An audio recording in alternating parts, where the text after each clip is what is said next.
Welcome to Research Rocks. In this video, we will see how to find IP address on Mac operating system. It's very simple tips and tricks, and you can use this IP address for connect one device to another device. So how to find IP address? We will see detailed demonstration in this video. Before start the video, please subscribe our YouTube channel Research Rocks. So simply first of all, click here Apple menu. After that, system setting. And here inside the system setting we need to click here network.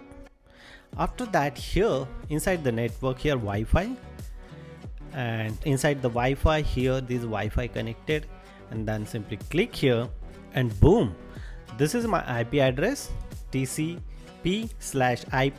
Here IP address, subnet mask, router, and all informations are available here. You can use this IP address and connect as a remote desktop one PC to another PC. So this is a simple process to find out IP address and use your day-to-day work. If you really like this video, so please hit the bell icon, share this video, and subscribe our YouTube channel Research Rocks. Till then, Jai Hind, Vande Mataram.